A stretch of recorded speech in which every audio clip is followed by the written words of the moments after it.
Et bonjour à toutes et à tous, c'est parti. Je vais donner mon avis sur Le Seigneur des Anneaux, la guerre des Rohirrim. Alors dans cette vidéo, il va y avoir 3 parties. Je le dis maintenant, si vous voulez aller directement aux différentes parties. Donc il y aura la première partie, je vais raconter, parce que du coup j'ai été invité à l'avant-première au Grand Rex à Paris.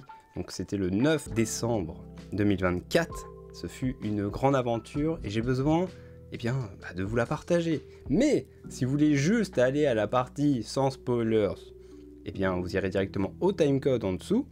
Et si vous voulez aller sur la partie spoilers, donc qui sera certainement à la fin de la vidéo, vous allez directement à la fin de la vidéo. Donc c'est parti pour le début de cette vidéo où je raconte mon aventure pour cette avant-première de la guerre des Rohirrim. Ok, donc mon aventure commence déjà sur Twitter. Sur Twitter, on me contacte, un certain Celeborn qui travaille, il organise du coup les avant-premières, j'imagine, de différents films au Grand Rex, et du coup m'a contacté et il m'a dit est-ce que ça t'intéresserait d'y aller?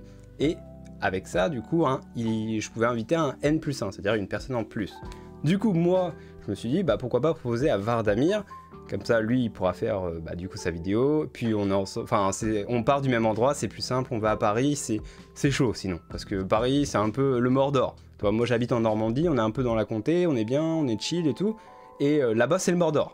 Le Mordor, c'est horrible. Moi, je dis que c'est good, tout va bien, machin. Et à côté, sur la chaîne des Échos d'Imladris, n'hésitez pas à aller voir. On a une vidéo qui est sur, Helm et la guerre des Rohirrim, qui est notre première vidéo de la chaîne, qu'on a créé du coup en janvier 2025. Oui, on va déjà fêter les 1 an, c'est incroyable, c'est beau. Mais parlons de la suite. Du coup, on reçoit une notification sur les Échos d'Imladris pour également avoir une place. Du coup, Faustea obtient sa place et s'arrange avec pour inviter Valonia, une artiste incroyable autour du Seigneur des Anneaux, pour du coup nous rejoindre. Donc on forme nous sommes 4 déjà pour y aller, donc c'est plutôt cool. Entre temps, on apprend que Galetorn aussi a reçu une invitation. Bon, lui il vient avec une amie à lui, et sinon Tolkien en bref par exemple on n'a pas eu, je comprends pas, ou Mémoire de la Terre du Milieu, ou enfin bref, on a été invité, donc ça c'était vraiment super cool, merci beaucoup, incroyable, machin. Au départ, moi je me dis, est-ce que j'irai pas en tenue de Hobbit? Eh oui, ma fameuse tenue de Hobbit avec mes chaussons de Hobbit. Ceux-là là, regardez-les, ils sont très beaux, ils sont magnifiques. Et je me dis, ça serait pas mal de venir en tenue de Hobbit. Sauf que, qu'est-ce qui se passe? Je demande à Galetorn, le soir même, le dimanche soir, donc ça se passait un lundi, mais le dimanche soir, j'envoie un message à Galetorn, oui, est-ce que toi tu viens en tenue de Gondorien? Et il me dit non. Non, je viens pas en tenue Gondorien, machin, il faut que ça soit pro, de toute façon c'est une avant-première, peut-être des acteurs, il faut être bien habillé, bien sapé, faut pas, voilà, tu viens pas en Hobbit quoi, c'est mort. Du coup, moi, ça m'a trotté toute la nuit, du coup, j'ai mal dormi, et je me suis dit, bon, ok, je vais bien m'habiller, voilà, c'est bon, je vais bien m'habiller.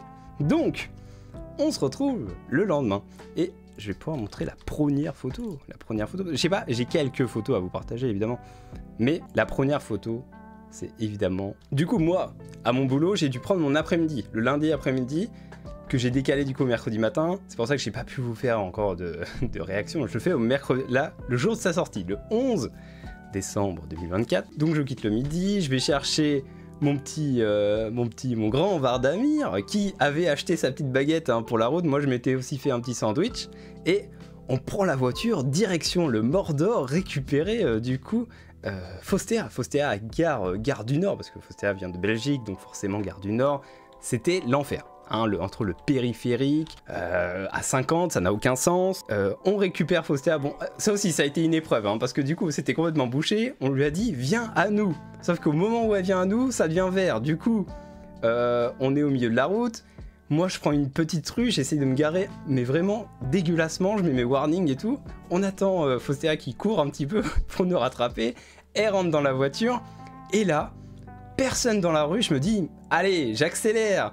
Sauf que tu sais pas pourquoi, dans quel monde en vie, on est au Mordor, je le rappelle, il y a un putain de radar, et je me fais flasher, genre c'était limité à 30 km/h, déjà ça n'a aucun sens de mettre un radar quand c'est limité à 30 km/h, et j'étais, je sais pas, à 40, peut-être, allez, au maximum 50 km/h, et du coup je me fais flasher, genre 2 secondes après avoir pris Faustea. Vous avez vu le karma qu'elle nous envoie, c'est terrible. Donc, en plus, on n'était pas si loin du parking, parce que du coup, j'ai payé un parking 37 balles la journée, parce que je ne savais pas combien d'heures j'allais rester sur place, et que du coup, si j'étais resté, imaginons, 4 heures, c'était genre déjà 20 balles. 6 heures, c'était genre... bref, c'était exponentiel, c'était nimp. Donc, j'ai pris une journée, comme ça, pas de problème, tu prends ta voiture, tu la déposes, tu reviens quand tu veux, tu la redéposes. On l'a déposée, on allait se balader, et nous sommes arrivés du coup... On voulait dans un premier temps aller voir le Grand Rex, voir à quoi ça ressemble, parce que moi je ne connais pas. Je suis peut-être passé une fois devant, mais je ne connaissais pas le Grand Rex, ce cinéma. Donc, on arrive là, regardez, il y a Mini Faustéa qui, avec son petit chapeau qui dépasse, avec son doigt qui est allongé, on ne sait pas pourquoi, c'est un effet de la caméra. Et on allait voir Vaiana 2 ce soir, à l'avant-première. Non, je rigole, c'est la guerre des Rohirrim. On est toujours sur la guerre des Rohirrim, si vous inquiétez pas. Du coup, on fait le petit tour et on fait les petites photos. Voilà, les petites photos devant l'affiche, c'est sympa. Regardez comment il est heureux, ce petit Vardamir. Regardez-le là. Regardez-le, comment il est beau. Oh là là, ils sont contents, hein. Ils sont contents d'être là. Hein. Ils sont heureux. Hein. Avec l'écharpe. Hein. Moi aussi, j'avais mon écharpe de la Moria. Très important, on était assortis. Et du coup, voilà, petite image du Grand Rex. Moi, évidemment, pris en photo, mais regardez-moi cette tête de Golemont. Mais... elle est jolie la photo, voilà, on est devant le Grand Rex, on est content, on est arrivé au bon endroit. Là, il était à peu près 16h et ils ouvraient les portes qu'à 18h30. Donc on avait à peu près 2h30 pour chillax, trouver à manger.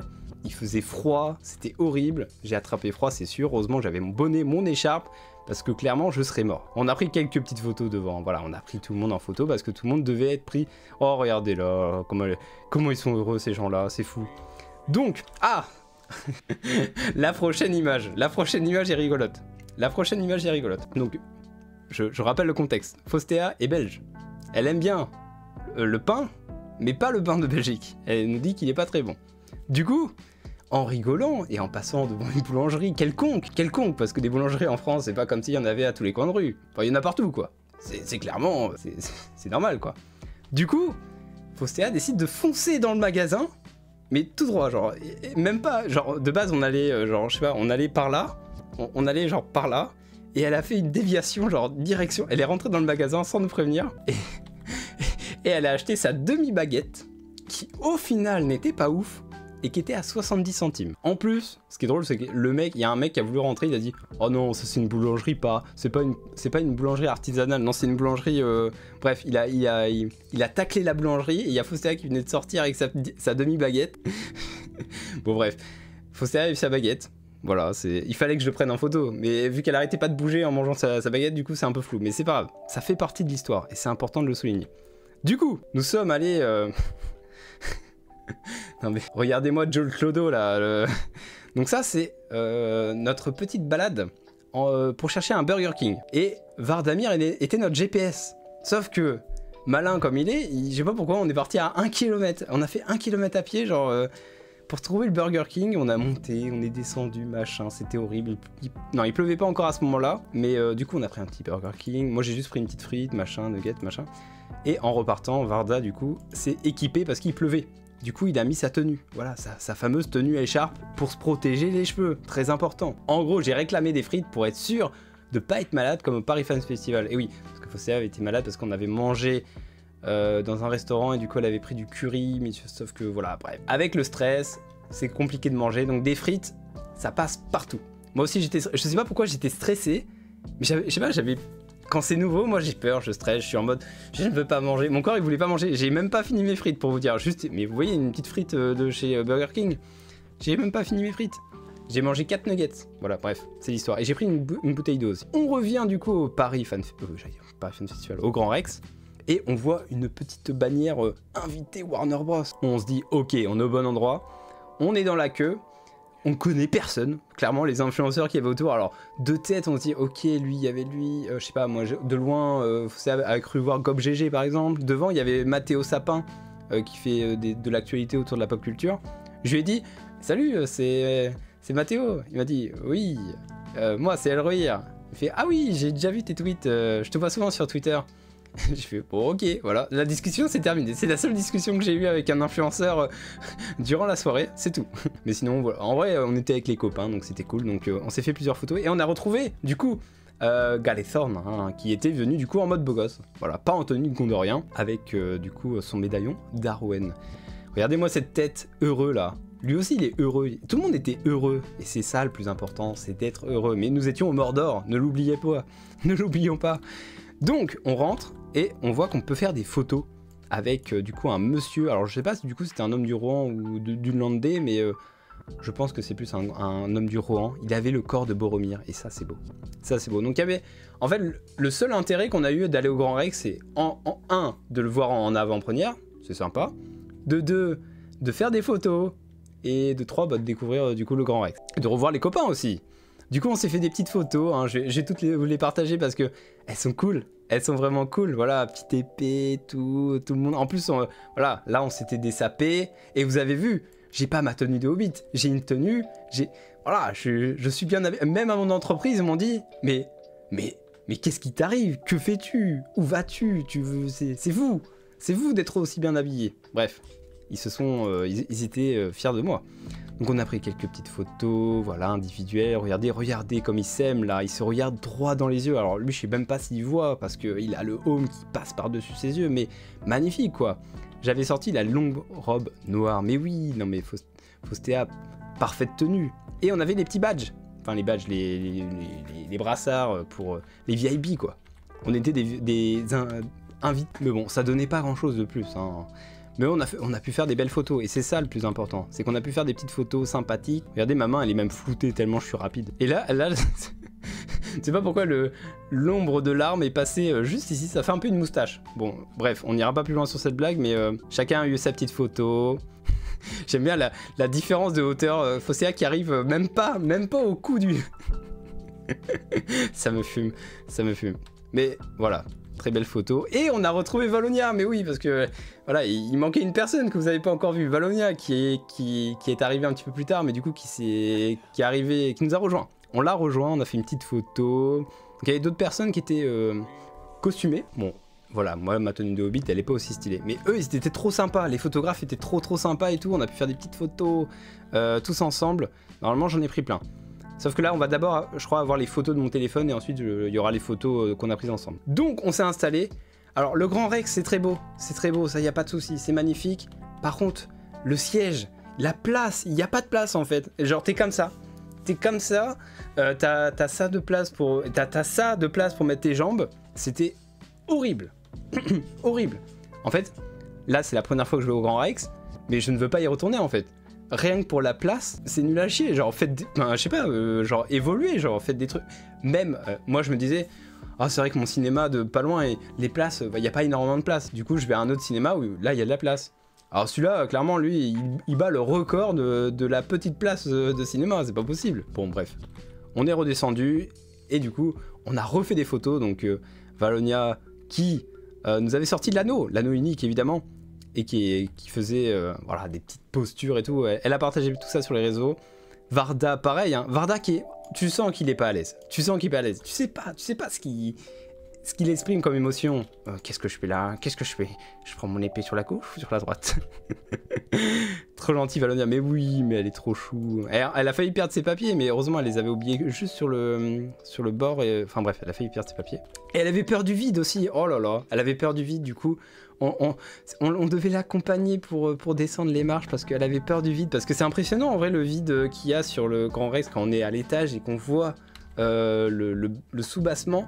C'est assez impressionnant. Donc voici la compo. Donc moi j'étais ici. Déjà moi j'étais content. No offense Galethorn. J'étais à l'opposé de Galethorn. Donc je n'allais pas avoir les réactions de Galethorn en live. Donc j'étais plutôt content de ça. Moi j'étais à côté de Varda. Avec Varda... On était juste en mode, ok, s'il y a une ref Seigneur des Anneaux, on se regardait comme ça. Eh, t'as la ref? Du coup, on se regarde. Il y avait juste un jeu de regard avec Varda. Avec Valonia, pas trop. Bah, du coup, on pouvait pas discuter. C'est ça le problème, c'est que quand on est au cinéma, on peut pas discuter. Donc, c'est un peu. Juste, c'est un peu ça qui est triste, toi. Non, mais regardez-moi cette tête. Je suis heureuse. Tout le monde a à peu près la même tête. Bon, Galethorn, lui, il est en train de manger sa glace. Galethorn qui a acheté 3 milliards de trucs de nourriture. Hein. Il a dû dépenser un SMIC dans la nourriture. Il avait le popcorn, genre haut comme ça. Il avait... bon, bref, il avait 2-3 trucs. Et nous, c'était... Alors, là, vous pouvez vous dire, oh, il est petit l'écran. Mais en fait, c'est pas celui-là.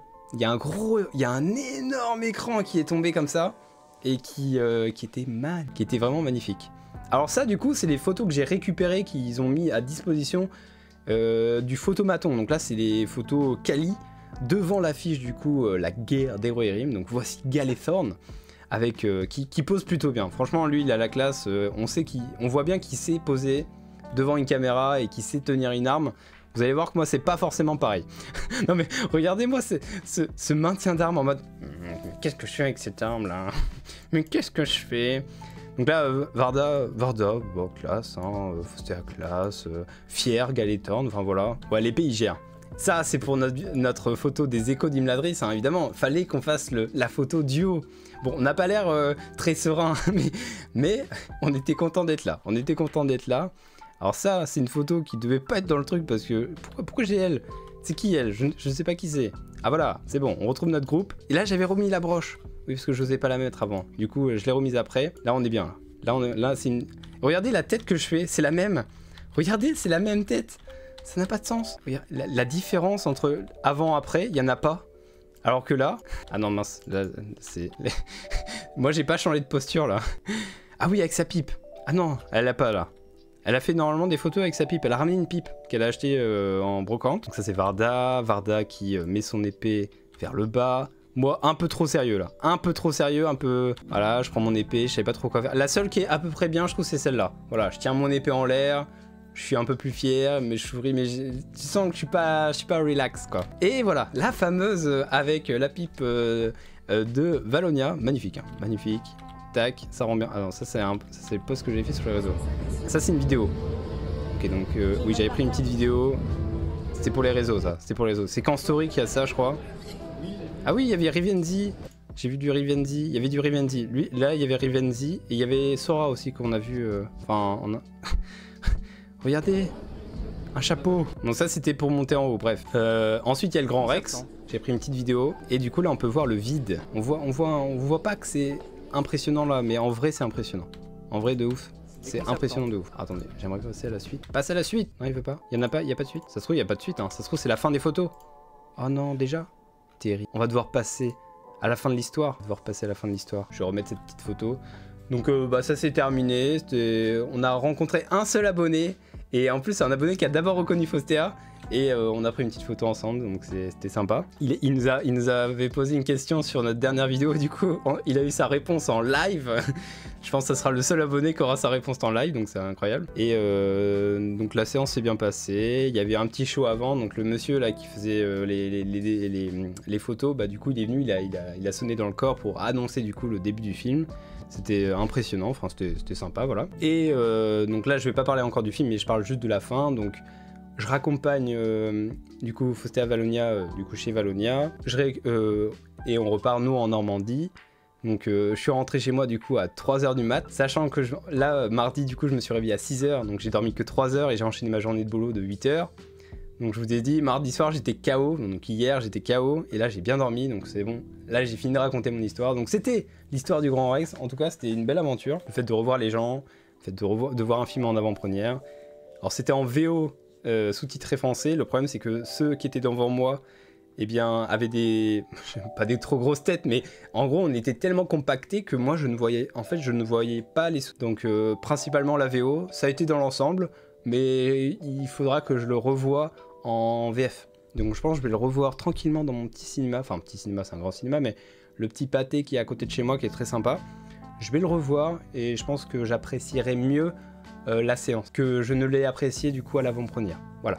Donc j'ai terminé cette première partie, on va passer directement à la partie sans spoiler. Il y a combien de places assises? Alors, d'après ce qu'il disait, il y avait 1200 personnes qui ont assisté à l'avant-première au Grand Rex. Alors je sais pas s'il y avait en haut et en bas, mais en tout cas à notre étage, il y avait peut-être 1200 personnes.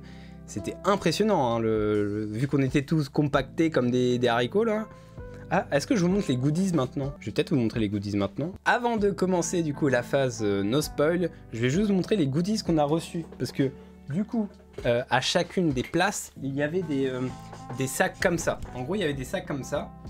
Et je sais pas pourquoi, les gens, ils ont déchiré les trucs. Ils les ont laissés sur place. Du coup, j'ai un truc en double. Bon, je n'ai récupéré qu'un truc en double en sachant que j'ai volé 4 sacs. Même 5, parce qu'il y avait mon sac.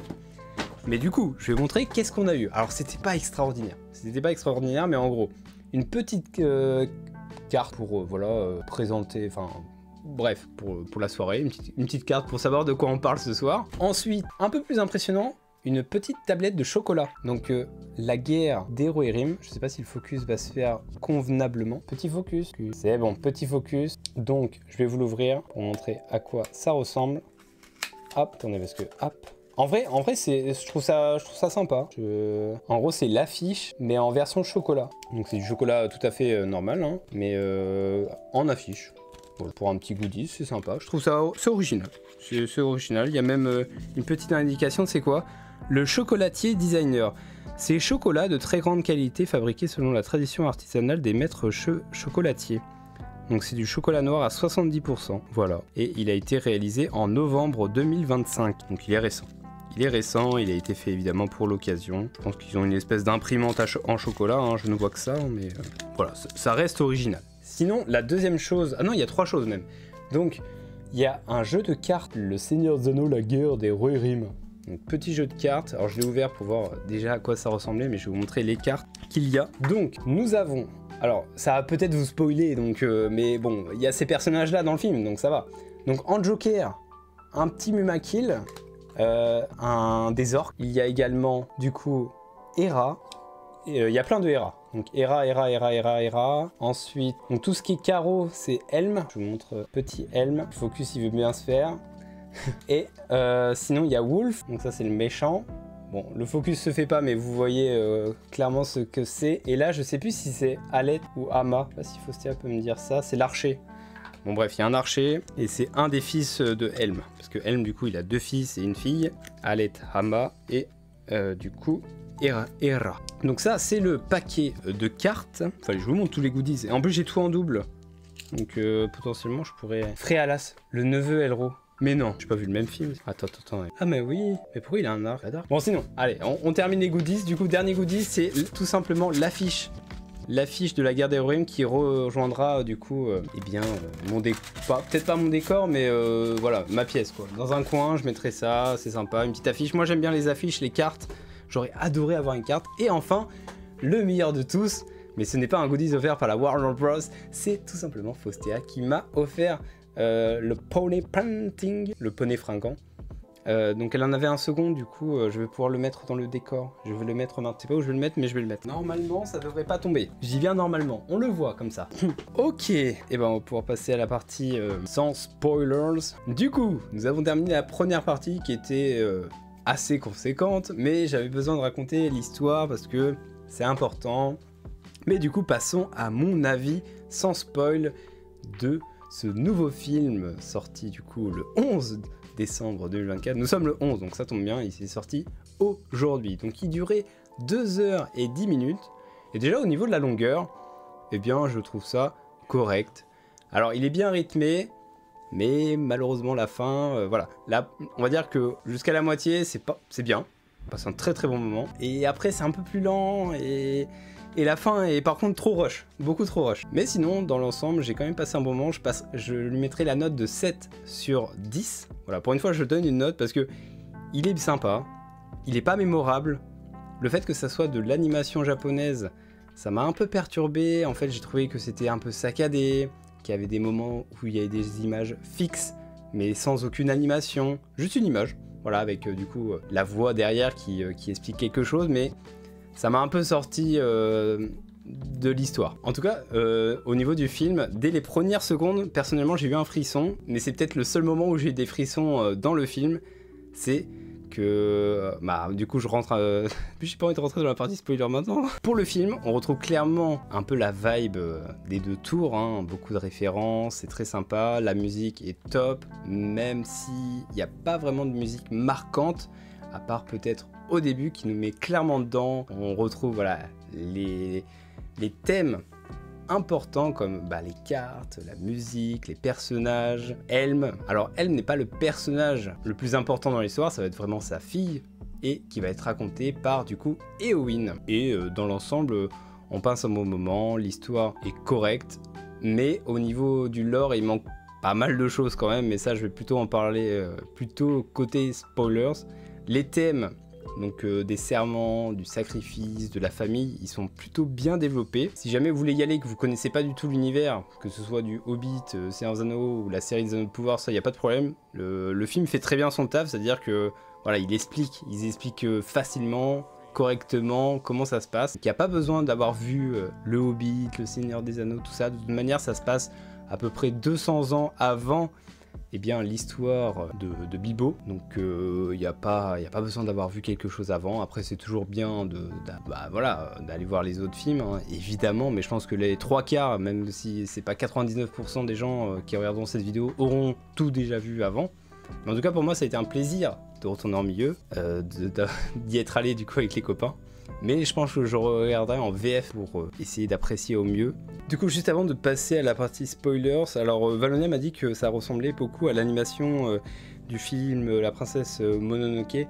Donc voilà, si vous êtes adepte de ce genre d'animation, et bien normalement vous devriez apprécier le film Le Seigneur des Anneaux, la guerre des Rohirrim. Bon, continuons. Du coup, la partie sans spoilers a été courte parce que je savais même plus quoi vous dire, donc je préfère passer directement en partie spoilers. Donc, commençons par le début, le thème de Howard Shore. Alors le thème de Howard Shore qui est un peu repris, et ça c'est dommage pendant tout le film, il a été repris qu'au début. Moi, le film a commencé, j'ai eu les frissons. Bon, il y a eu le New Line Cinema, machin, truc bidule, machin chouette. Mais le thème du Rohan du début, il m'a mis directement les frissons, il m'a mis dans le truc. On voit la carte du Rohan, voilà, pour nous montrer un petit peu où c'est. Et c'est dommage qu'on n'en ait pas eu d'autres dans le film. On a eu juste au début. En fait, vraiment, le tout début, avec l'introduction et tout, était sympa.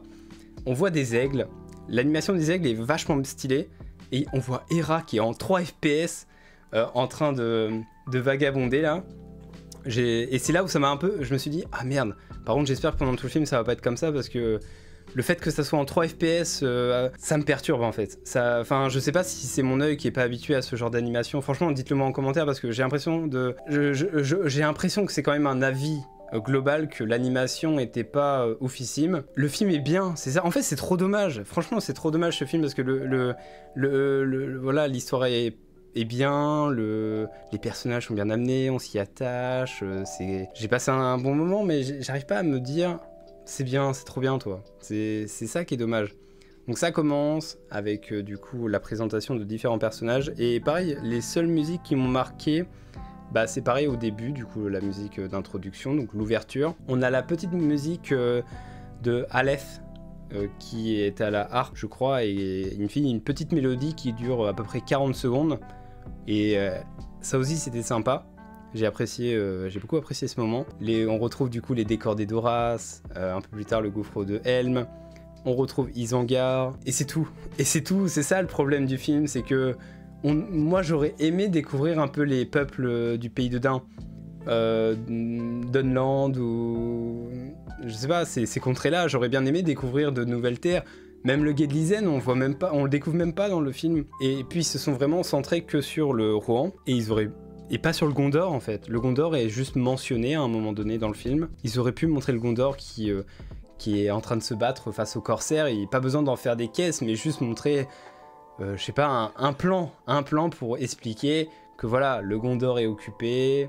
C'est compliqué aussi de leur côté, parce qu'il y a ils parlent d'un long hiver qui est tombé un peu partout, mais ils expliquent pas que il est vraiment tombé partout quoi. Et le Gondor aurait pu être affecté aussi. Pareil, le Gondor est censé arriver à la fin pour sauver le Rohan, et il y a rien de stratégique comme dit Faustea, le Gedlizen. Et il y a aussi, voilà, en Isengard, il y a aussi quelque chose qui m'a choqué, je sais pas pour vous, mais il y a un trou dans Isengard. Il y a un trou dans Isengard. Et je me dis, mais pourquoi il y a un trou dans Isengard? Genre, Isengard n'a pas de trou à ce moment-là. Normalement, Isengard est clean, à part potentiellement. Parce que Isengard, hors tank, a été construite du coup par les hommes.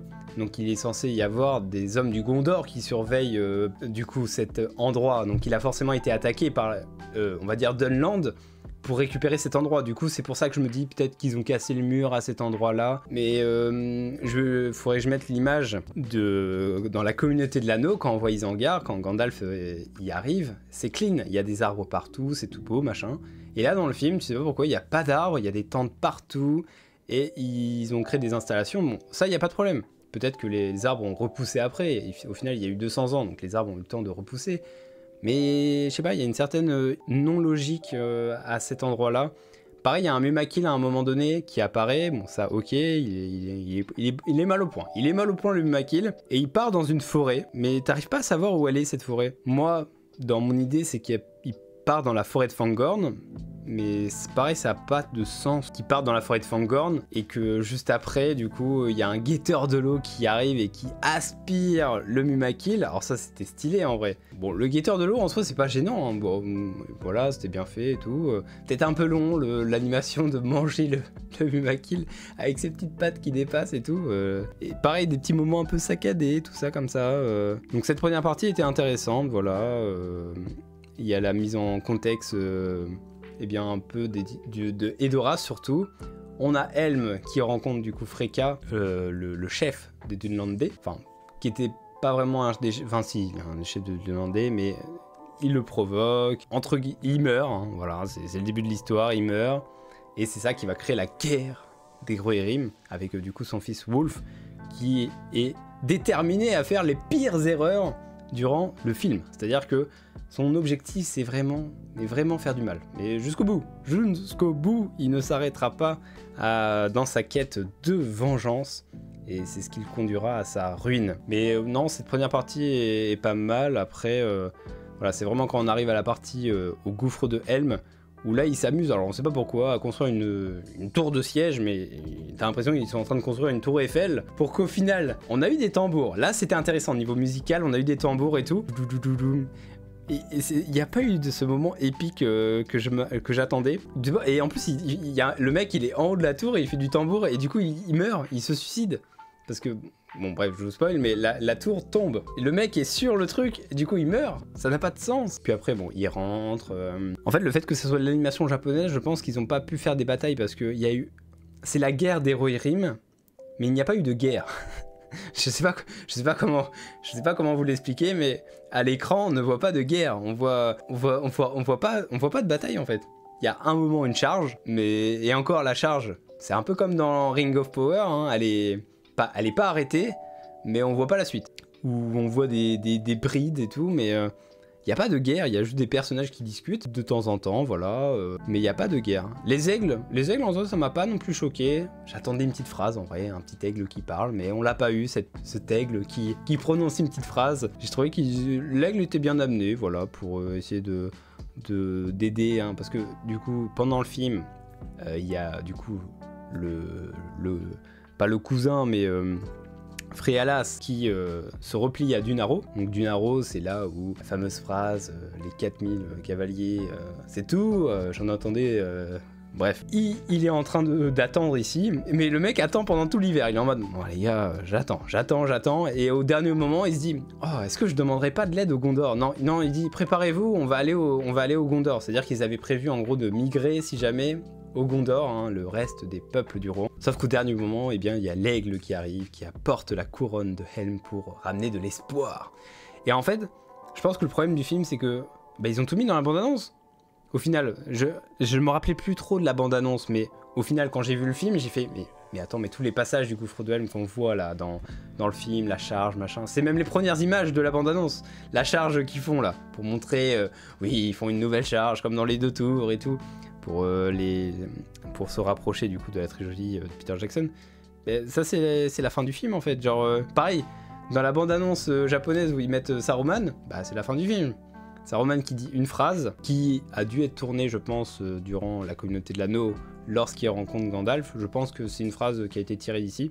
Il dit juste une phrase, et ensuite, je sais pas pourquoi, il y a une mention de Gandalf. Je sais pas pourquoi, il y a une mention, il fallait mettre un magicien, et en plus, il avait bien tourné. Ils ont dit, oui, il y a un autre magicien, il a plusieurs noms, et ensuite, il montre le symbole de Gandalf. Et après, tu sais pas pourquoi, ils sont obligés de se dire... Gandalf. Alors que ça n'a pas de sens. Ils ont casé Saruman, ils ont casé Gandalf. Donc la fin, je la trouve trop rapide, trop bâclée. On aurait pu, je sais pas, l'arrivée du Gondor, plus de choses. On sait pas, c'est concentré, je pense, sur le lore. Je sais pas ce qu'elle a fait, Philippa Bowen, si c'était par manque, pas de temps, mais que c'était trop dur pour les animateurs de... Tu sens que ça a été difficile en fait. Ça a été hyper difficile de tout faire, parce que le film est pas du tout au même niveau à chaque fois. C'est-à-dire que il y a des moments c'est super bien fait, il il y a des moments où c'est un peu moins bien fait, il y a des moments où c'est super bien fait. C'est jamais linéaire en fait le film. Il est jamais linéaire. Pareil la musique, franchement je trouve ça trop dommage. Hein. Moi ce qui me fait aimer l'univers de la Terre du Milieu, c'est vraiment les musiques. Le début était incroyable, voilà, on retrouve le petit thème du Rohan. En plus le thème du Rohan, enfin il y en a 36 000 dans les films. Genre Edoras, fallait insister plus. Le gouffre de Helm, on n'a même pas eu la musique. À un moment en gros ils expliquent pourquoi ça devient le gouffre de Helm. Là ils auraient pu mettre la musique du gouffre de Helm remixée, mais dans une autre variante évidemment. Mais ils auraient pu reprendre le thème. Pareil les Rohirrim. La guerre des Rohirrim, on n'en voit aucun des Rohirrim. On voit quoi? Une charge de Rohirrim. Allez, au début du film à peu près. Enfin non, au milieu du film. Et on voit une charge de Rohirrim. Et encore une charge, ils descendent la pente et c'est tout quoi. Donc je trouve ça vraiment dommage. On appelle ça la guerre des Rohirrim, où il n'y a pas de guerre. Enfin, il y a une guerre mais on la voit pas. On voit des Rohirrim, mais on les voit pas vraiment en action. Le film est vraiment tourné sur du coup Hera qui est du coup la fille de Helm, et je trouve ça très bien d'avoir insisté sur un personnage qui n'est pas mentionné dans les livres. Enfin, on sait qu'il a une fille, mais elle n'est pas, on ne mentionne même pas son nom. Donc je trouve ça très bien de créer son histoire en fait, tout simplement. Parce qu'on a les livres, donc tous ceux qui veulent les livres, et ben voilà, allez dans votre Retour du Roi, allez à la fin dans les appendices du Seigneur des Anneaux. Et vous allez lire du coup l'histoire sur les rois du Rohan. Et là vous aurez l'histoire complète. Et si jamais vous voulez pas lire, eh bien vous avez notre super vidéo des Échos d'Imladris qui traite du sujet, et bien sur Helm et la guerre des Rohirrim. Voilà. Si vous voulez avoir un petit peu le contexte géopolitique, l'histoire, un petit peu avant, pendant, et un peu pour expliquer voilà, le contexte. Appendice A, section 2, la maison d'Eorl. Et bah voilà. Écoutez la voix de la raison, hein, Faustea. On a pas mal de références évidemment à la trilogie originale. Hein. Par exemple, à un moment, il y a Aleth ou Ama, je sais plus, mais un des deux qui a une hache et qui va faire comme Legolas, monter sur le Mumakil, tuer les petits Haradrim qui sont dessus, et ensuite tuer avec plusieurs coups au niveau de la nuque le Mumakil. Donc évidemment la référence à Legolas. On a eu également, eh bien, Billy Boy et Merry et Pipin qui ont interprété du coup deux orques qui, tu sais pas pourquoi, ils ont spawn sur la montagne à côté du gouffre de Helm. Ils étaient là avec des anneaux, tu sais pas pourquoi, il y a un mec qui a perdu son anneau ici, ils se sont dit, bon les gars, il y a un anneau là, il faut le récupérer. De toute façon, c'est pour le mec du Mordor là. On est vraiment au pire endroit de la Terre, il neige et tout. À quel moment ils sont là? En vrai, c'était drôle. Voilà, c'était drôle. Et coucou Valonia. Et il y a un troll des neiges. Donc le troll des neiges qui fait référence en fait un peu. Ils ont fait un peu l'esprit de Helm à travers du coup ce troll des neiges qui va affronter, qui va défoncer et tout. Et Helm est bien amené sur la fin, mais c'était un peu moins bien rythmé, moins bien mis en avant, moins stylé, je trouve, par rapport au début du film qui est bien amené, bien rythmé et tout. Donc voilà, ma note, ça sera un 7 sur 10. Mais non, c'est vraiment les musiques, hein. Moi je trouve ça triste. Les musiques et la fluidité de l'animation aussi. J'aurais bien aimé un petit peu plus de FPS, ça aurait été un petit peu ça, sympathique. Le monstrueux, le troll. Bah, en créature, du coup, on a eu le guetteur de l'eau, qui était plutôt sympa. La scène assez longue, mais voilà, pour montrer l'intelligence et la force de Hera, qui n'est pas forcément dans le fait de la force elle-même, mais plutôt dans cette stratégie d'amener à une autre créature, du coup, le Mumakil, parce qu'elle sait très bien qu'elle peut pas tuer le Mumakil elle seule. Donc elle le donne à manger, du coup, au guetteur de l'eau. Enfin, là, on va l'appeler le guetteur du marais, hein. Voilà, comme ça on change un peu l'appellation. On a les aigles qui sont du coup au début du film, qui du coup ont l'air d'avoir un peu sympathisé avec Hera qui lui donne à manger des gros morceaux de viande pour un peu appâter. Voilà, tu leur donnes de la viande et ils t'aident en retour. C'est un peu la morale de l'histoire au niveau des aigles. Donc il y a les aigles, il y a le troll des neiges, on voit des orques, on voit les Dunlandais, ils appellent ça les Variag. Dans le film, ils appellent ça les Variag. Je pense que c'est des Haradrim, tout simplement. Parce que on a les Mumakil et du coup on a juste les... Et ça aussi c'est dommage parce que je crois qu'on n'arrive même pas à discerner vraiment leur tenue, les archers au-dessus. On les voit genre pas longtemps et on a du mal à les discerner. On n'explique pas pourquoi on n'en voit pas plus tard. c'est ça aussi qui est dommage, c'est que grosso modo, avec le long hiver, après le long hiver qu'il y a eu du coup, il y a toute une partie de Rohan qui va devenir un marais et au niveau de l'Antaluve, donc en dessous de l'Argonate, en dessous de là où est mort Boromir. Voilà, entre le Boromir il meurt, en dessous il y a l'Antaluve et en dessous il y a Minas Tirith, grosso modo.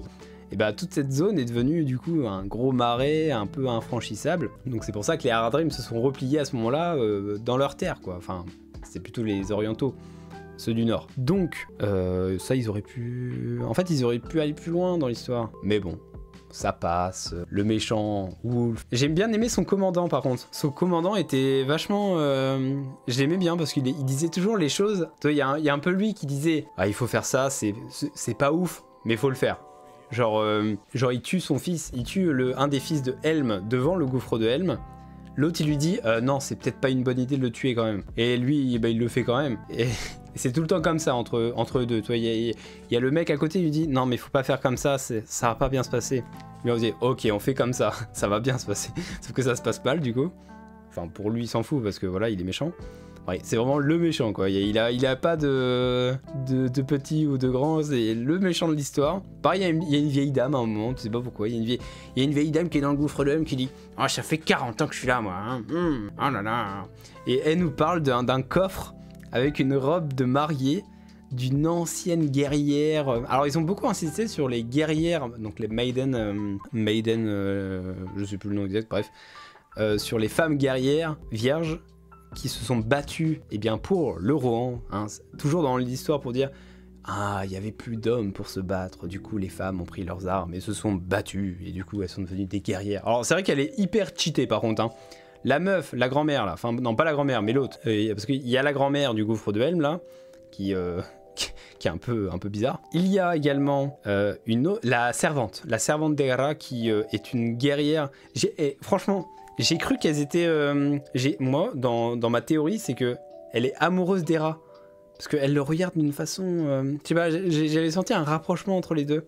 Je me suis dit, est-ce qu'ils vont aller à ce stade-là? Je sais pas, moi c'est comme ça que je l'ai vu. Alors ça se trouve, c'est pas du tout ça. Hein. Ça se trouve, c'est vraiment moi qui me fais des films dans ma tête. Mais je l'ai senti un peu comme ça. Bon bref, elle a 1v1 Wolf, elle a 1v1 une armée, elle a 1v1 tout le monde. Bref, elle est jamais morte, elle est juste trop forte. Ils auraient pu la faire mourir, ça aurait été quand même sympa. Je sais pas, enfin... Et aussi, les gardes du Rohan, il y en a aucun. Il y en a aucun qui se battent. Les seuls moments où on les voit, c'est pour tourner la porte du gouffre de Helm. Alors oui, il y a ça aussi. Dans les films, la porte, elle s'ouvre comme ça, celle du gouffre de Helm. Et là, dans le film d'animation, la porte, elle s'ouvre comme ça. Et en gros, c'est une poulie qui tourne... Donc ils sont à 4 dessus pour la tourner, sauf qu'avec la neige, du coup c'est compliqué, bref, il y a un hiver glacial, machin, et du coup ils n'arrivent pas à l'ouvrir. Terrible. Oui, il y a du spoil, hein. Barrez-vous si vous voulez pas être spoilé, hein. Il y a du spoil. Attends, je vais mettre dans le titre. Attention, spoil. Parce que oui, il y a un chouïa de spoil. Après, je parle des moments de film. Je hais les incels. Hein, les incels? Et du coup, ça va, c'est représentatif de leur débilité et ce qu'ils sont. Mais là, j'aurais bien aimé qu'ils aient au moins une autre raison. Attendez. Il est aveuglé par la haine et ne réfléchit même plus aux conséquences de ses actes, tellement persuadé de ce qu'il doit faire. Oui, non, mais c'est vrai que... Bah, il a une vie de merde, quoi. Un Wolf a une vie de merde, hein, on va pas se le cacher, hein, c'est... Le pauvre, il est... Dans son enfance, Hera lui a mis une égratignure au niveau de l'œil. Son père... Il s'est fait tuer par le roi du Rohan. Il a été banni du Rohan. Au bout d'un moment, voilà, ça te donne envie de faire des choses pas très agréables, c'est sûr. C'était sûr. Mais sinon, dans les personnages, non, j'ai bien aimé. Il y a un petit garçon d'écurie, entre guillemets, qui fait toutes les affaires un peu administratives et tout. Et il montrait les espèces de parchemins avec, du coup, grosso modo, je pense qu'il y a le serment d'Eorl qui était dans un des parchemins. Donc ça c'était plus sympa. Il y a eu le côté un peu trahison au niveau des chefs du Rohan qui se sont ralliés du coup à la fois aux Haradrim qui leur ont proposé quelque chose. Moi je trouve ça c'est dommage qu'on n'ait pas eu genre alors je sais plus si c'est dans le lore ou pas, mais je sais pas, il y a une alliance Haradrim Mordor avec du coup les orientaux, toi, leur promettre quelque chose en échange de prendre le Rohan, toi, plus dans ce sens là, toi par exemple prenez ces terres et nous on vous apportera du coup, je sais pas, des armes, des choses quoi. Comme les tortues des neiges géantes avec une île sur le haut de leur carapace. Et oui, ça c'était dans notre dernière vidéo des échos d'Illuminatrice sur les créatures marines. Qu'est-ce que je peux dire de plus sur le film? Si vous avez quelque chose à dire, n'hésitez pas, on peut en parler encore un petit peu. De toute manière, la VOD sera longue, hein, on est vraiment là pour discuter du film, pour ceux qui l'ont vu. Mais en tout cas, Valonia a adoré. Sauf, elle n'a pas aimé l'animation des chevaux, qui n'était pas... en réalité, hein, voilà comment elle nous a montré comment ça marche en réalité. C'est en mode, oh là là, une poubelle. Elle nous faisait des petites animations dans la rue. Il y avait des gens bizarres dans la rue, mais en fait c'était Valonia la personne bizarre. C'est quand j'ai dit il y a des gens bizarres, en fait non, c'était Valonia. Non, en vrai, elle nous montrait, comment en fait la perception d'un cheval. Après, bon, je pense que les chevaux, ils sont extrêmement forts, hein, c'est les Rohirrim, hein, c'est le pays des seigneurs des chevaux. Mais dans le film, malheureusement, on a au début cette un peu liaison, voilà, cette force qu'on ne ressent plus trop à partir de la moitié du film. C'est-à-dire que les Rohirrim, voilà, le côté cheval ne ressort plus du tout du film. Et en fait, t'as envie de dire, ouais, le film est cool et tout, mais t'as toujours envie d'avoir plus, d'avoir un truc sympa, t'avais envie qu'il soit incroyable le film. Et tu te dis qu'ils voulaient faire un film incroyable, mais qu'il leur manquait je sais pas, du temps, des choses, Dans l'ensemble, il est très bien le film, mais il y a plein de petits détails qui manquent et qui font que il est pas parfait quoi. Frealas, c'est super bien, voilà un point fort du film, voilà. Ouais, Frealas, oui, il est très très bien. C'est-à-dire que il est droit dans ses bottes dès le début. Il sait quoi faire, entre guillemets, il se fait bannir. En fait, le Frealas, c'est un peu le Éomer du Seigneur des Deux Tours. Il se fait bannir, entre guillemets bannir, hein. Il se fait, allez, va là-bas, laisse-nous tranquille. Et à la fin, il revient en tant que héros, et voilà, il sauve tout le monde. Et c'est lui qui devient du coup le nouveau roi du Gondor, du Rohan. Donc c'est un très bon personnage, effectivement, il est bien amené. Hera, j'ai pas forcément de problème, je sais que beaucoup de personnes vont peut-être dire que Girl Power, donc peut-être trop mise en avant, mais moi ça m'a pas choqué, franchement. Je me dis, vu que c'est un personnage qui n'est pas dans les livres, enfin qui est pas décrit dans les livres, eh bien je trouve ça bien aussi de raconter son histoire. De toute façon, c'est Éowyn qui raconte l'histoire du Rohan à travers son personnage. Donc voilà, en fait elle pourrait raconter n'importe quoi entre guillemets, c'est un fait en fait. Elle raconte son histoire selon elle, selon Éowyn. En fait c'est pas l'histoire qui est écrite dans les bouquins, c'est l'histoire d'Éowyn qui raconte l'histoire du passé du Rohan. Mais moi j'aurais bien aimé juste une discussion Éowyn à côté, genre il y a Faramir et genre il y a leurs enfants et elle dit: ah, aujourd'hui je vais vous raconter l'histoire du Rohan. Alors le Rohan, il y a 200 ans. Et là il y a la carte qui apparaît, et voilà, et on rentre dans le film. Moi j'aurais trop aimé, genre un petit... Même Faramir, tu il parle pas, genre il est en mode... ouais, vas-y, raconte ton histoire là. Et je sais pas, les enfants, 2 enfants, ou 3, ou 4, je sais pas, je sais plus combien elle en a, ou 6 en ont. Mais un peu comme dans le jeu La Quête d'Aragorn, où Sam raconte l'histoire à travers, à ses enfants d'Aragorn en fait. Du coup, dans le jeu, tu refais toute l'histoire de la guerre de l'anneau avec Aragorn. Donc ça j'ai plutôt bien aimé. Il y a un débat dans le chat là. J'ai pas tout lu, mais ça avait l'air incroyable. Moi, j'ai bien aimé l'histoire, un peu courte. Je serais bien resté 1 heure de plus en Terre des Milieux. Oh, carrément 1 heure de plus. Ouais, non, c'est vrai que niveau timing, c'est bien. C'est ni trop long, ni trop court. Moi, j'ai pas trop vu le temps passer. C'est passé plutôt vite. Après, moi, j'aime bien l'univers. Le fait que ça soit de l'animation, j'aurais préféré que ça soit un live action, forcément. J'ai bien aimé la défense de Edoras, menée par Hera, qui, en gros, enflamme la porte pour empêcher les Mumakil, parce qu'ils sont effrayés par le feu. Et après, elle nous sort une baliste... Elle nous sort une baliste et elle one-shot le Mumakil. Bon, ça, bon, voilà. Pareil, il n'y a aucune stratégie de guerre. Genre, c'est vraiment une charge. Il y a une charge de Rohirrim juste avant la bataille d'Edoras. Et les mecs en face, il y a juste un moment, les archers devant, encore une fois. Les fameux, les archers devant, les piquets derrière. Et là, fiou, on tire. Et ensuite, on repasse les piquets devant. Mais on voit pas cette défense comme à la charge de Champ de Pelennor avec les piquets en mode comme ça, ou les 2 tours avec les piquets comme ça. Ça, y a pas. Donc c'est un petit peu dommage. Le deuxième fils qui meurt, ça c'était assez triste. En vrai c'était triste.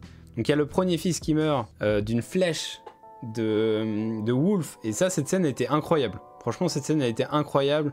Tu sens que c'est la merde. Tu sens vraiment que c'est la merde et tu te dis, putain, c'est la fin des haricots, ils vont tous crever. Ils arrivent à s'échapper, sauf qu'en s'échappant, du coup, le deuxième fils, son cheval est complètement essoufflé. En fait, il le dit, avant la bataille, il a dit, ouais, tu veux pas changer de cheval, ton cheval, il est vieux et tout, il est fatigué, il va pas tenir la route, quoi. En fait, il préchote déjà la suite en mode, bah, c'est foutu pour lui, quoi. Du coup, il se fait rattraper par Wolf et ses gardes, et ensuite il se fait emmener au gouffre de Helm pour se faire exécuter devant son père qui devient complètement fou. Et ça aussi, c'était bien, je trouve que c'était bien introduit, le fait que, en fait, il perd ses 2 fils, et en fait, il a plus rien à perdre, quoi. Il veut protéger sa fille au mieux qu'il puisse, mais il tombe dans la folie. Et c'est là où il y a un peu le côté, le spectre du gouffre de Helm, le côté un peu...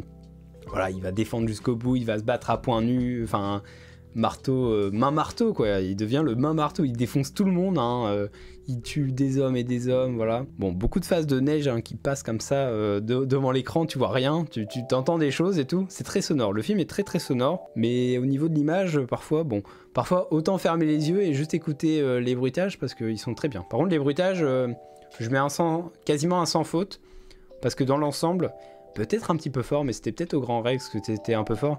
Je trouvais que parfois c'était très fort, mais c'est parce que je suis un peu sensible des oreilles, ça doit être ça. Et il meurt comme dans les livres, hein. Par contre sa mort est entre guillemets parfaite, hein. Il meurt gelé par le long hiver, parce que pendant 1 an, il y a eu un long hiver, alors je sais plus si c'est 1 an ou pas, mais bref. Il y a eu une période de long hiver, et il n'a pas survécu à ça, mais en tout cas il sera mort en héros, et c'est pour ça que du coup dans les 2 tours, il y a une statue d'un petit monsieur. Eh bien, c'est Helm, main marteau, donc la référence au gouffre de Helm. Donc ils ont utilisé du coup l'ancienne traduction forcément pour faire un rappel aux 2 tours, mais dans la nouvelle traduction, c'est la gorge de Helm. Mais non, dans le film, ils ont utilisé principalement l'ancienne traduction. Je pense que c'était plus simple pour éviter de perdre les gens. Ça change pas grand chose au final, vous inquiétez pas. De novembre à mars, il dit Tolkien, je crois. J'ai regardé ton image. Ouais, non, du coup, moi je voulais beaucoup aimer le film. Et en vrai, on est assez nombreux à voir. Mais je pense que les gens ont passé un très bon moment, ça y a pas de problème. Moi aussi, j'ai passé un très bon moment. Ouais, franchement, ouais. On m'entend faiblement? Ah ouais? Ouais, je viens d'augmenter ton son, t'inquiète. Ok, si je m'en mets mon micro vraiment collé à ma bouche, ça irait peut-être mieux. Valonia qui anticipe le conseil interdit en venant même dans ma vidéo. Non, mais après, comme je travaille à domicile et tout, c'est pratique pour moi de parfois intervenir vite fait. Bah oui. Non, je disais par rapport à ce que tu disais, par rapport aux chevaux. Bon, il y a l'autre bolos là, je sais plus son nom, mais il dit ouais, parle que de ça, mais en même temps, après, je suis illustratrice et concept artiste et je suis spécialisée dans les créatures, donc c'est normal aussi que je parle des créatures. Ouais, en fait, moi, les Moonlight, je trouve qu'il y avait une inspiration évidente. Tu sais, je t'en avais parlé après la séance de Primal, qui est une excellente série et d'ailleurs qui a été animée en France, donc je vous la conseille très très fort.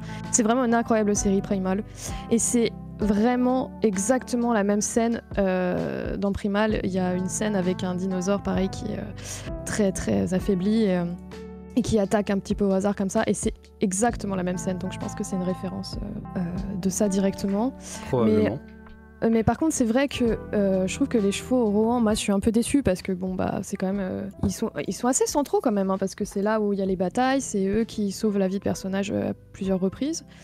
En fait, moi, plus que l'animation, parce qu'en soi, c'est une animation qui se ressemble pas mal à ce qui se faisait chez Ghibli dans la fin des années 90, quoi. En vrai, d'ailleurs, il y a une vibe Mononoke qui est assez prononcée, je trouve. C'est vraiment, pour moi, il y a un comportement. Ouais, c'est vrai que moi, ce que j'avais beaucoup aimé dans la trilogie de Peter Jackson par rapport à ça aussi, c'était l'importance des chevaux et la manière dont ils étaient représentés, et ils avaient vraiment des comportements de poney pour le coup. Et là où par exemple tu vois dans des séries comme dans Game of Thrones, c'est pas du tout le cas, c'est littéralement des motos. Et c'est vrai que je retrouve un peu ça dans le film, enfin dans le film, je trouve ça un peu dommage. Ouais, ils sont juste motos quoi. C'est un peu dommage, je trouve. Mais après, c'est vraiment un détail en soi, hein. S'il y a que ça à dire, il n'y a pas grand-chose. Et si, je te disais, j'ai un peu réfléchi, j'en ai parlé aussi avec Faustéa, on est un peu d'accord là-dessus. C'est vrai que je sais pas comment il est dans les écrits, dans les appendices Wolf. C'est ça, hein, parce qu'ils disent Wolf, mais ça se dit Wolf du coup. Oui, Wolf. Ouais. Et du coup, c'est vrai que autant je trouve que les chara design de tous les personnages est incroyable. Il y a eu vraiment un super travail sur le concept art de chaque perso. Et il méritait d'être un meilleur méchant, je trouve, malgré tout. Dans le sens je suis d'accord. Je trouve qu'il est littéralement juste, il fait tout ça juste parce que c'est un incel, quoi. C'est vraiment que ça. Et je trouve ça un peu dommage. Mais après, bon voilà, dans les incels dans la vraie vie, ils sont comme ça. Donc écoute, c'est peut-être plus réaliste. Hein. Mais c'est vrai que, comme je te dis, moi j'ai beaucoup aimé par contre son bras droit, qui est justement beaucoup plus dans les bails de politique. Ouais, c'est vraiment, tu vois, c'est un peu le Tywin Lannister, quoi. Il est là, bon, attends, il faut que tu réfléchisses parce que ce move-là, il est pas bon même en tant que roi, quoi. Enfin, je veux dire, tu peux pas continuer à être roi de cette façon. Tu peux pas tout faire, quoi. Mais, ouais, c'est ça. Et il lui donne que des bons conseils, hein. Ça, c'était vraiment bien, par contre. Ça, c'est vrai, ouais. Et même à la fin, il se dit, bon, c'est trop, en fait. C'est trop. Faut arrêter. Oui, c'est ça. Il se fait trahir. Mais là, on est d'accord, c'est full spoil, on peut tout dire et tout. Okay. Ouais, voilà. Ouais, à la fin, il se fait carrément poignarder et parce qu'il lui a dit non, là c'est bon, on arrête. De toute façon, t'as eu ce que tu voulais. Il y a plus personne. On va tuer quoi, des femmes et des enfants, quoi. Donc. C'est ça. Mais c'est vrai que je pense que ça souffre aussi un peu de la comparaison avec la bataille dans les 2 tours. Qui est quand même beaucoup plus épique.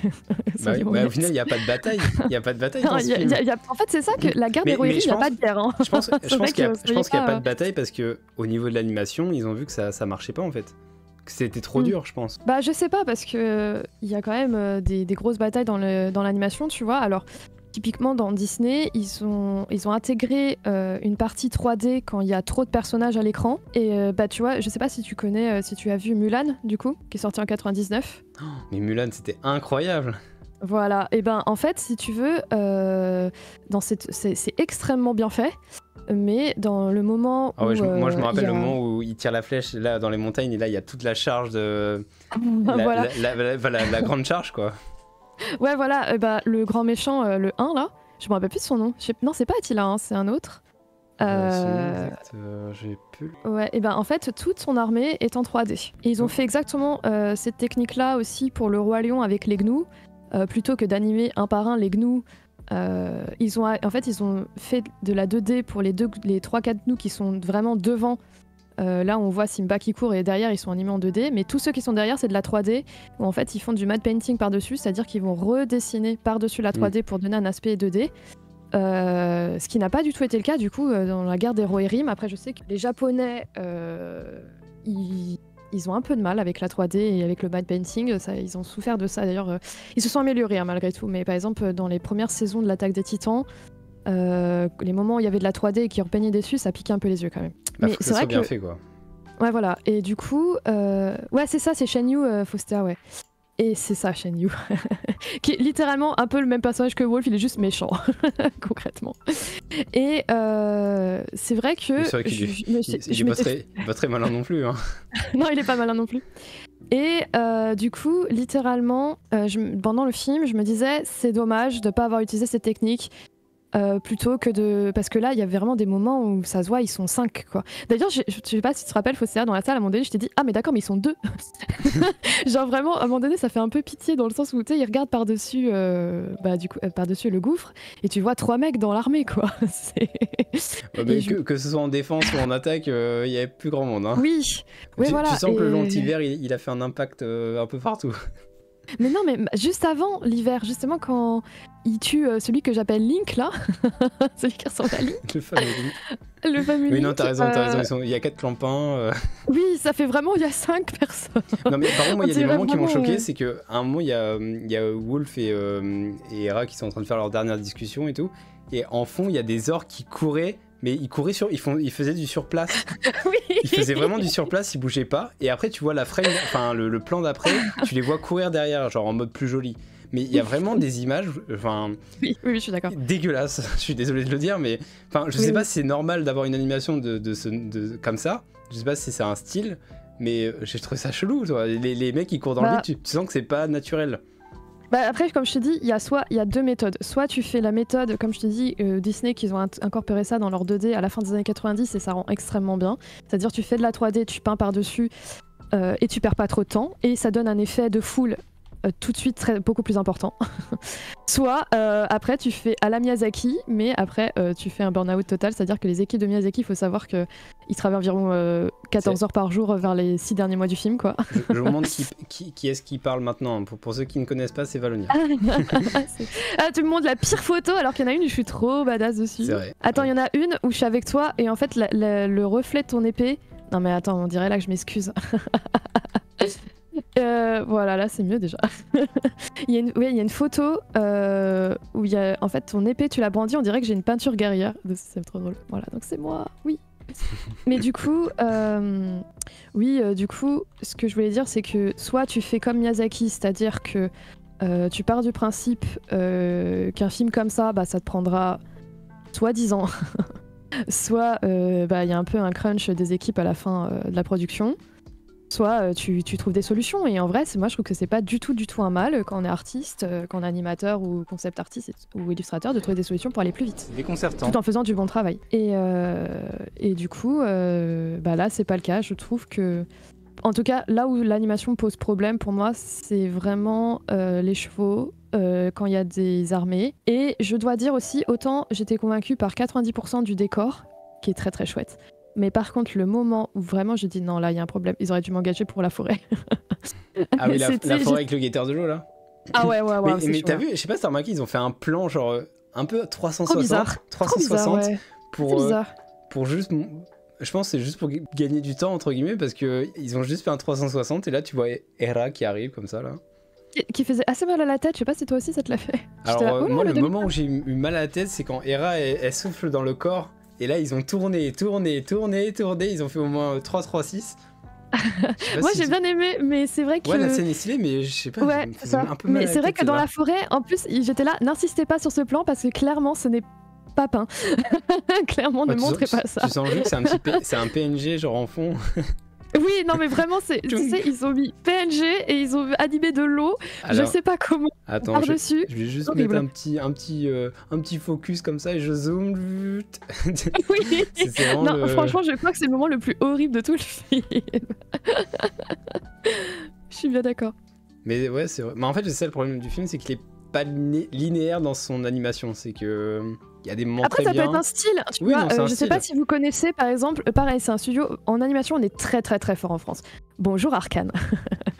Et je sais pas si vous connaissez Prince Dragon, qui est le même studio qui a fait d'ailleurs Avatar, le dernier maître de l'air, et qui aussi a une partie à Montreuil, donc à côté de Paris aussi, et qui a un style extrêmement saccadé comme ça, mais bien plus que La Guerre des Héros et Rimes.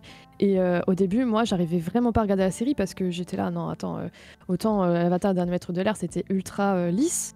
Là, c'est vraiment, je te dis, il y a 3 FPS. C'est aussi une habitude aussi. Oui, et en fait, après, tu t'habitues. Et en fait, c'est littéralement un style d'animation pour les combats où, en fait, ils peuvent se permettre de sauter des frames et sans que ça choque. Mais du coup, La Guerre de Oirim, c'est pas comme ça, quand même. Moi, ce qui m'a choqué, c'est vraiment les décors naturels. Je n'ai pas compris ce qu'ils ont fait. Mais c'est vrai qu'il y a des moments, pas vraiment de combat, plus des moments où ils discutent entre eux et tout, où il y a des moments où t'as l'impression que... Tu sais, c'est comme si t'avais perdu la connexion internet pendant une seconde et après ça se remet. Tu vois ce que je veux dire? mais je sais pas si tu te souviens de ce plan-là, quand ils arrivent au gouffre de Helm. Tu vois Hera, elle est en... Tu vois, il y a des péons et il y a Hera qui est genre en train de regarder le gouffre de Helm. Là, c'est vraiment une image. Pendant 3 secondes... Oui, un peu, ouais, je vois de quoi tu parles. Et juste après, tu vois les gens qui marchent et qui commencent à monter. Mais ce plan-là qui dure 3 secondes où il n'y a rien, il n'y a aucune animation, il y a juste quelqu'un qui parle en fond. Je sais pas, c'est perturbant, je trouve.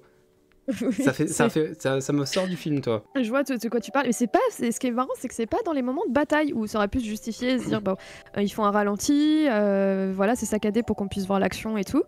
Là, non, c'est dans des moments où il se passe pas grand-chose et du coup, ça focus encore plus, je trouve. Donc, sinon, anecdote, c'était marqué: l'enregistrement est interdit, la projection est surveillée par un agent de sécurité. Et au début du film, il y a quelqu'un qui se rapproche de Gaëtan, je crois. Oui, il s'est passé quoi? Parce que Gaëtan, qu'est-ce qu'il faisait? Il me dit pas qu'il était en train de prendre une vidéo, une photo là? Si, je pense qu'il faisait une photo. Oh, le pire. Ouais, si. Non, là-dessus. Parce que je voyais tout le temps des gardes sur les côtés. Des gardes. Oui, non, mais bien sûr, mais ils font super attention. Normal. Après, on est invité pour faire la promo du film et pas pour le diffuser, quoi. Donc, en vrai, c'est normal. normal. Bah oui, non. Mais pour les gens qui connaissent pas le Grand Rex, c'est une super salle de cinéma, sauf pour les gens qui ont le vertige. Moi, c'est vrai que heureusement que Faustéa et toi. Et qui sont trop grands aussi. Ouais, parce que les places, elles sont toutes petites. Hein. Mais en fait, c'est à la fois une salle de cinéma, une salle de concert, et du coup, bah. Oh, mais c'est horrible. Enfin, moi, je sais que ça m'a pas donné envie d'y retourner. Ok, c'est beau et tout, l'image est propre, le son est propre, mais j'aime bien être tranquille. Toi, autant le regarder dans mon salon, quoi. Après, non, mais Alroé, j'espère qu'un jour, avec la team, on se fera quand même. Oh, pas au Grand Rex, mais quelque part d'autre. Je crois que c'est toujours qu'au Grand Rex. Tu sais, la nuit. Ah ouais, Est-ce qu'il y a des meilleurs sièges, genre une autre salle avec des meilleurs sièges? Moi j'aime bien être bien installé en fait, je sais pas, je suis peut-être chiant mais toi j'aime bien m'affaler ou je sais pas quoi, là c'est à peine Bah alors moi quand je vais au cinéma à Paris, à la bibliothèque, où en fait t'as littéralement, tu peux même payer genre 2 € de plus et tu peux avoir allongé tes jambes en fait. Oh là là, du coup ça coûte 40 balles la séance. Non, alors déjà en plus ils s'en foutent en vrai. Nous avons déjà eu des diffusions avec la Warner et Sony dans notre cinéma, il y a même des agents dans la salle de projection. Bah de toute façon oui, il y a forcément des agents. Moi j'étais déjà là à l'avant-première de Dragon 3 et c'était déjà le cas. Moi j'étais pas invitée, payé ma place. Là c'était cool quand même, on était invités, on avait des Bah au final oui, oui, c'est vrai qu'on est invité mais il y avait pas plus en plus. Enfin il y avait pas un truc en plus. Toi, il y avait pas Non, il y avait pas forcément. Bah les photos étaient pro quand même franchement. Ouais, non, les photos elles étaient cool par contre. On en a bien profité parce que il y en a pas tellement hein. Je suis allé sur le truc, il y en a une centaine. Et nous, on a dû prendre 30% des photos, quoi. C'est vrai. Ouais. Ah là, il faut du bus. Et comme dit Elrouir, après, moi, c'était moi la folle dans la rue. Non, mais c'est vrai que les chevaux, moi, j'en parle souvent parce que c'est quand même des acteurs importants. Et c'est vrai que ce qui me gêne dans le film, c'est qu'ils n'ont pas du tout le cheval qui bouge pas alors qu'il y a littéralement un mimacule derrière lui et du feu. En vrai, ça va même donner de l'action, le fait qu'on porte comme. Bah ouais.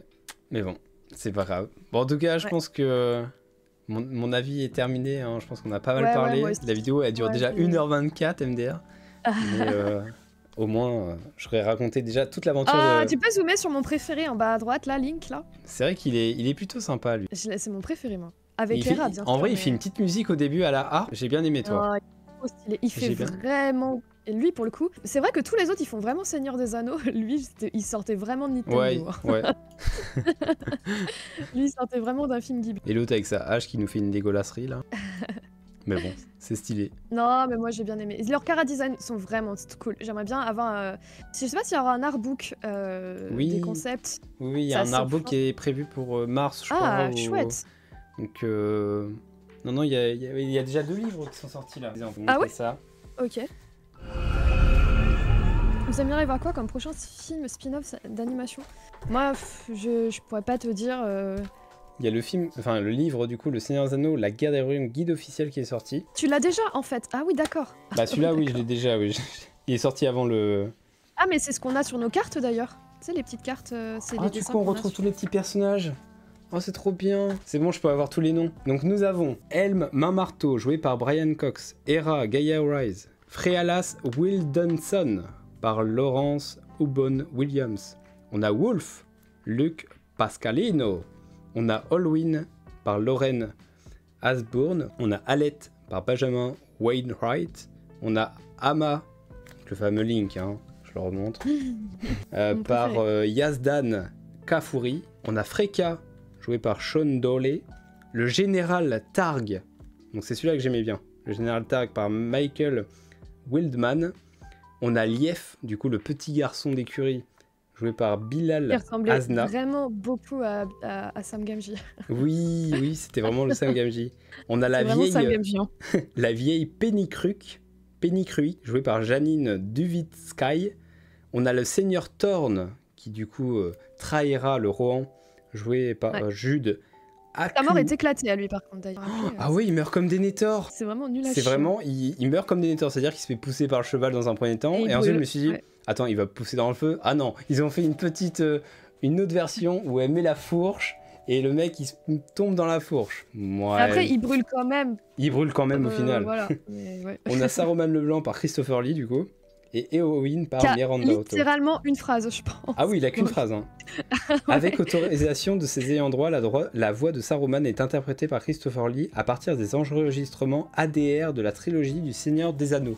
Et il était censé parler à qui à ce moment-là quand il dit oui, je vais vous servir mon roi? Peut-être à Théoden. Ah ouais? Ok. Saruman le blanc. Ah mais il spoilait déjà Gandalf le gris. Mais je l'ai pas lu le livre. Mais en gros à la fin du film, à la fin du film il parle de Gandalf. Oui, Au cours de son séjour en Terre du Milieu, Gandalf le magicien a beaucoup voyagé parmi les peuples de la Terre du Milieu, cherchant à allumer un feu dans leur cœur et à renforcer leur détermination contre Sauron. Ces voyages lui ont valu de nombreux noms, mais le symbole qu'il utilise pour signer ses messages est toujours le même, un Gérune. En tant que membre du Conseil Blanc et gardien contre le retour de l'ombre, toute nouvelle selon laquelle des orques sont à la recherche d'un anneau d'or ne manque pas d'éveiller sa curiosité. Putain, mais j'avais pas fait. Moi, j'avais pas fait le rapprochement de pourquoi. J'avais pas fait le rapprochement. Mais du en fait, tout. c'est les Ça y est, anneaux. j'ai compris. Mais oui, je viens de comprendre en fait. Oui, je viens de comprendre avec mais toi. Alors, on est vraiment mauvais. Hein. on est vraiment trop cons. Sinon, Saruman, qu'est-ce qu'ils disent sur Saruman? Parce que en vrai, il a l'air stylé le livre. Là, j'ai juste lu une page. Saruman Non, le Blanc. le film, il a l'air trop. Le livre, il a l'air trop. Saruman le Blanc est le chef et le plus grand des Istari, l'ordre des sorciers qui ont quitté l'Ouest pour la Terre du Milieu en l'an 1000 du Troisième Âge afin d'aider les peuples libres dans leur lutte contre le Seigneur des Ténèbres, Sauron. Il est membre du Conseil Blanc composé de Gandalf, son compagnon sorcier et d'autres membres des Sages, dont les elfes Galadriel et Elrond. Saruman est très habile de ses mains, ce qui lui a valu le nom elfique de Curunir, qui signifie homme de talent. À part le Seigneur des Ténèbres lui-même, personne dans toute la Terre du Milieu ne possède autant de connaissances sur l'anneau, et ses recherches sur les œuvres de Sauron l'amènent à penser que l'anneau unique pourrait se trouver près de la rivière Anduin, à la frontière occidentale du roi, à moins qu'il ne l'ait déjà trouvé. À moins qu'il n'ait déjà été trouvé. Et on est d'accord que la quête de Gollum, c'est littéralement genre quelques années seulement, même pas avant le Seigneur des Anneaux, quoi. Enfin, c'est pendant même. Dans le film, on le voit pas, mais c'est littéralement quand Gandalf il s'en va pour se. Ah non, non, non. Le film il se passe 200 ans avant Bilbo. Non, je sais, je parle du film de l'origine, enfin la communauté de l'anneau, le 1. Ah oui, oui. La traque de Gollum, ça se passe dans le 1. Oui, c'est ça, oui. Ok, oui. c'était Grosso ça ma question. modo, oui. Parce que Gandalf, tu sais, quand il part, il se passe 19 ans ou 17 ans, je sais plus. Mais est-ce que, là c'est une question, hein, j'en sais rien du tout, justement, je te la pose. Est-ce que du coup, ça pourrait être à ce moment-là, Gandalf, il commence à s'intéresser aux anneaux et réfléchir où il pourrait être. On est d'accord, si en fait, c'est quand il se rend compte que Gollum a été. Parce que Gollum a déjà, oui. En fait, il sait que Gollum a perdu son anneau. Donc, c'est à ce moment-là où il fait le rapprochement de. Ok. Non, oui, du coup, Gollum, dans la guerre de Rohirrim, il existe déjà, il a déjà l'anneau. Il l'a perdu. Ah bon? Il l'a déjà perdu là? Ah non, non, il l'a. Ah non, parce qu'il a perdu. Il est dans la montagne là. Ok, donc il existe là, Gollum actuellement. Okay. Oui, Gollum il existe. On aurait pu potentiellement avoir un petit caméo de Gollum, genre l'entendre au fin fond de la montagne, genre Gollum, mon précieux. Mon précieux. Ouais. Ok, c'était ma question. Mais du coup, est-ce que à ce moment-là, Gandalf, dans la guerre de Rohirrim, il peut savoir que Gollum a l'anneau? Je pense qu'à ce moment-là, il le sait pas. Non, il le sait pas. Je pense pas que... Ok.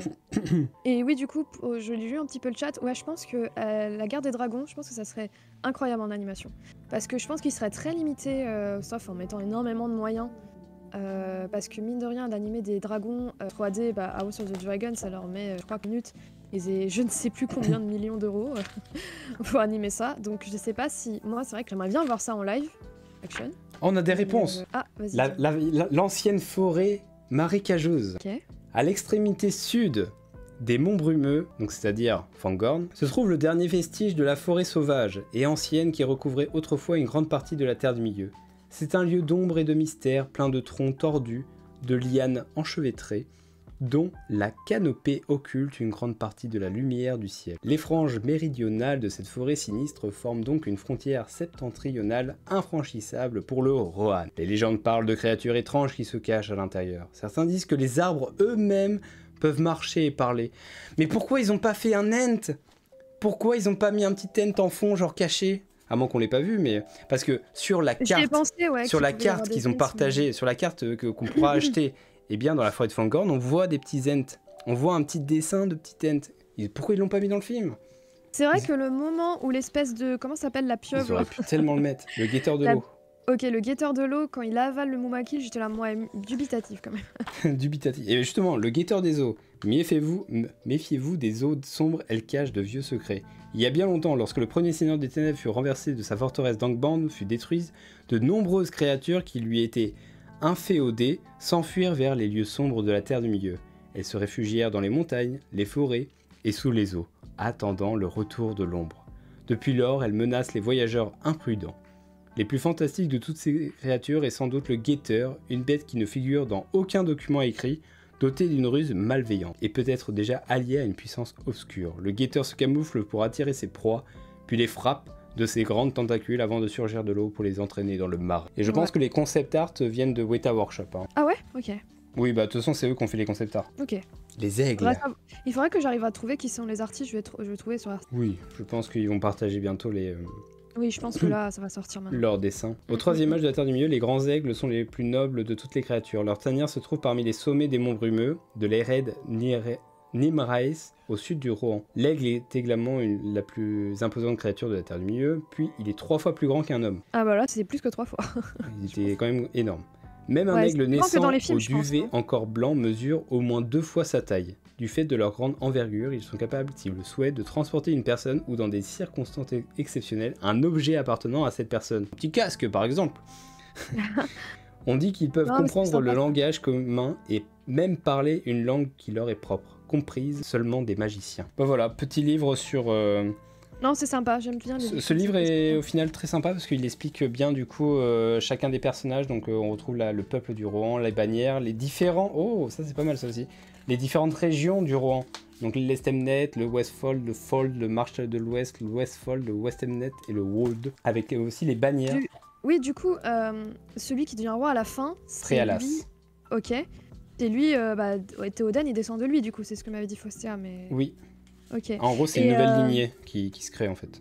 Ok, et lui, du coup, c'était le cousin de Hera, mais du coup, c'était qui par rapport à l'ancien roi? En gros, Fréalas, c'est le fils de Hild, la sœur de Helm. Ok, bon, ouais, ça va, et ça reste en famille, quand même. Ça reste en famille. C'est-à-dire que, voilà, on reste dans la famille, mais voilà. Parce que là, du coup, Fréalas est le fils de Hild, la sœur de Helm, un marteau. On sait peu de choses sur son père, bien qu'il soit suggéré qu'il n'était pas un Rohirrim, mais plutôt un prince gondorien de la ville de Dol Amroth, au sud du Rohan. Et voilà. Et du coup, lui qui devient le nouveau roi. Ouais, mais... et en vrai, les personnages étaient quand même plutôt attachants. Oui, ils sont très attachants. Ouais, c'est juste, j'aurais peut-être voulu, vraiment, je pense que si je devais y mettre une critique vraiment sur le scénario, c'est Wolf. En vrai, j'aurais trouvé intéressant qu'il ait une partie pas que sombre, en fait. Tu vois, qui a peut-être même introduire un moment où ils se retrouvent vraiment que tous les deux. Et pas que le... Après, il y a eu... Ouais, à un moment donné, ils se retrouvent, tu sais, il la capture et ils discutent très rapidement. Oui, bah, la discussion, elle dure 2 secondes, oui. Ouais, voilà. Mais je pense que ça aurait été intéressant qu'il y ait un moment... Ils se retrouvent un peu comme quand ils étaient gamins.